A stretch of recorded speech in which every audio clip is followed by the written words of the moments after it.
Hello students, today we will read the chapter 1 of Honeysuckle, who did Patrick's homework. In this chapter, there are two main characters, Patrick and the elf.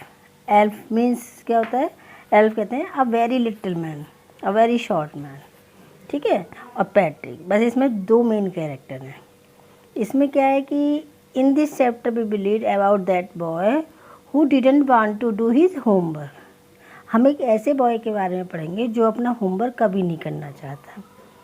ठीक है. Yes, now start. Patrick never did homework, too boring. He said, Patrick कभी अपना homework करना नहीं चाहता, हमेशा कहता है अरे ये तो बहुत बोरिंग है. He played hockey, basketball, Nintendo instead. वो हमेशा खेलना पसंद करता है, कभी हॉकी, कभी बास्केटबॉल और कभी निंटेंडो. निंटेंडो मतलब होता है एक video game. His teachers told him, Patrick do your homework और यू वॉन्ट लर्न नथिंग. उसकी टीचर हमेशा उससे कहती कि पैट्रिक अपना होमवर्क करो या तुम कुछ सीखना ही नहीं चाहते हो. एंड इट्स ट्रू, और ये बिल्कुल सच है. Sometimes he did feel like an ignoramus, but what could he do, he hated homework. कभी कभी उसे भी ये फील होता था कि मतलब वो एक इग्नोर मतलब इग्नोरेंट पर्सन जो एजुकेशन के बारे में मतलब कुछ समझता ही नहीं था. लेकिन वो भी क्या करता, वो होमवर्क से हेट करता था. एक दिन क्या होता, then one day he found his cat playing with a little doll and he grabbed it away. एक दिन वो उसने देखा कि उसकी कैट एक डॉल के साथ खेल रही थी और उसने उसे पकड़ रखा था. To his surprise it was not a doll at all but a man of the tiniest size. लेकिन जब वो थोड़ा पास जाता है तो वो देखता है कि नहीं, वो डॉल नहीं थी जिसके साथ वो खेल रही थी. वो एक बहुत ही छोटे साइज़ का एक मैन था, आदमी था. He had little wool shirt with old fashion breeches and a high tall hat much like a breeches. और उसने देखा कि वो छोटा सा जो आदमी था, बहुत छोटे साइज़ का, उसने पुराने फैशन का एक ट्राउज़र सा पहन रखा था और वूल शर्ट पहन रखी थी, वूल मतलब गरम, और एक बहुत लंबी सी हैट लगा रखी थी.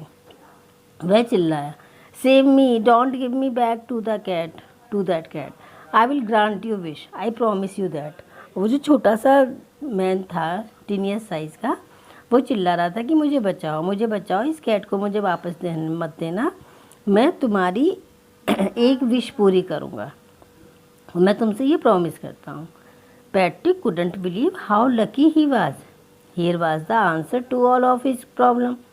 अब पैट्रिक बड़ा खुश होता, उसको विश्वास नहीं होता कि उसका लक इतना अच्छा हो सकता है. उसके पास इन सब प्रॉब्लम का एक ही आंसर था.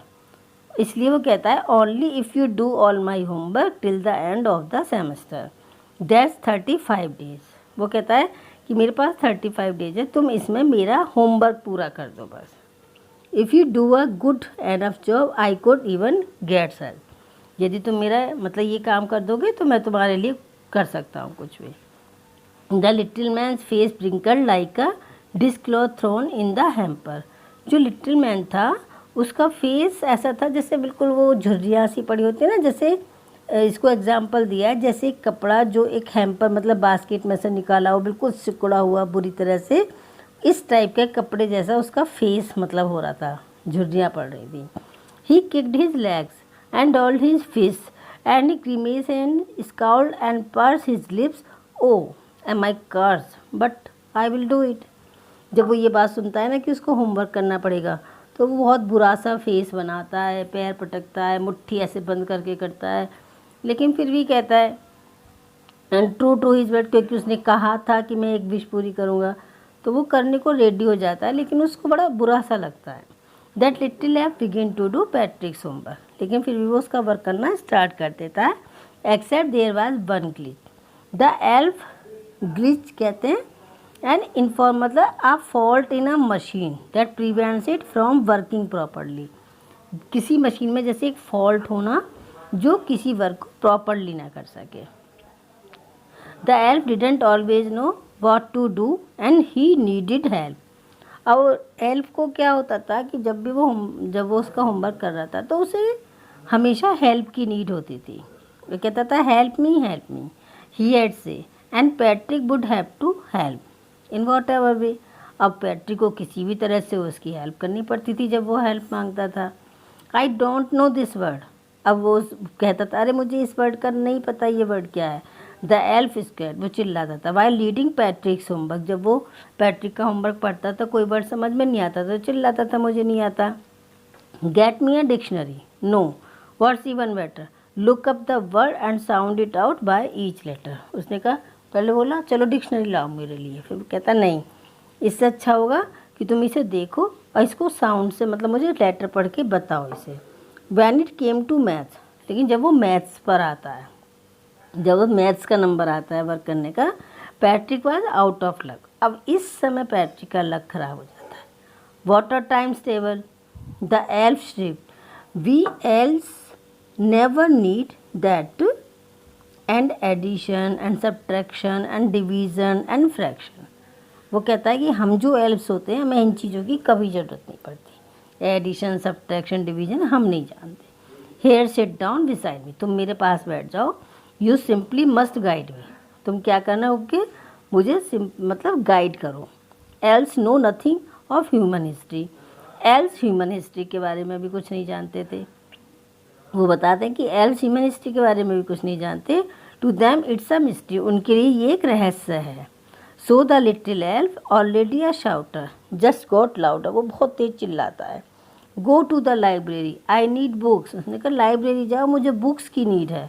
मोर एंड मोर बुक्स, ज़्यादा से ज़्यादा बुक लेकर आओ। And you can help me read them too, और तुम्हें उन्हें पढ़ पढ़ कर क्या कर सकते हो, मेरी हेल्प कर सकते हो उन बुक्स को पढ़कर। As a matter of fact every day in every way that little elf was a nag. अब हर समय हर दिन वो जो था लिटिल मैन, वो उसको नेग मीन्स परेशान करता था, कभी ना कभी कोई ना कोई प्रॉब्लम क्रिएट करता रहता था।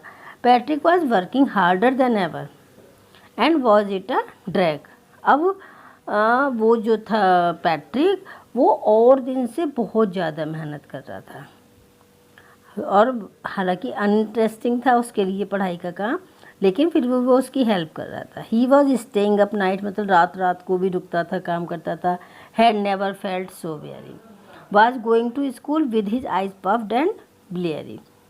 अब वो थका हुआ सा, आँखें ऐसे सूजी हुई सी, वो स्कूल जाता है, मतलब उसका फाइनली वो लास्ट डे आ जाता है जब उसका वर्क हो जाता है। Finally the last day of school arrived and the elf was free to go. अब वो स्कूल जाता है और एल्फ अब फ्री हो जाता है जाने के लिए, क्योंकि उसका वर्क कंप्लीट हो गया था। As for homework there was no more, अब कोई होमवर्क नहीं बचा था। So he quietly and slyly slipped out the back door. अब वो उसका वर्क पूरा करके चुपचाप पीछे के दरवाजे से निकल जाता है। कौन? Elf. Patrick got his age his classmates were amazed, his teachers smile and were full of praise. अब उसके फ्रेंड्स, उसके टीचर्स बड़े सरप्राइज होते हैं कि पैट्रिक का वर्क और कंप्लीट, और बड़ी उसकी तारीफ़ करते हैं। एंड हिज पेरेंट्स, उसके पेरेंट्स भी, they wondered that had happen to Patrick, वो भी बड़े आश्चर्य में होते हैं कि आखिर पैट्रिक को हो क्या गया। He was now the model kid, वो एक मॉडल बच्चा बन गया है नी। और क्लीन हिज रूम, मतलब इतना चेंज आ गया कि वो अपना रूम भी साफ़ करने लगा, अपने डेली के वर्क ठीक से करने लगा, खुश रहने लगा, कभी भी रूड नहीं होता था, अब जैसे रूडली नहीं बात करता था। Like he had developed a whole new attitude, मतलब उसका पूरा एटीट्यूड ही चेंज हो गया, लाइफ का स्टाइल ही चेंज हो गया। You see in the end, तुमने देखा लास्ट में क्या होता है, Patrick still thought he had made that tiny man do all his homework. Last तक पैट्रिक ये सोचता है कि मेरा होमवर्क किसने किया, उस टिनी मैन ने, जो टिनी साइज का जो छोटा सा मैन था उसने किया।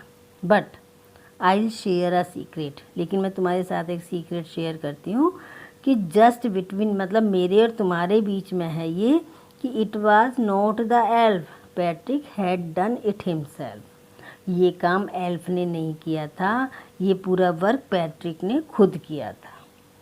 ये कैसे कह सकते हैं कि पैट्रिक ने खुद किया था? आप खुद सोचो, उसको तो कुछ समझ भी नहीं आ रहा था, एल्फ को तो कुछ नहीं आता था, सारा बताया किसने था?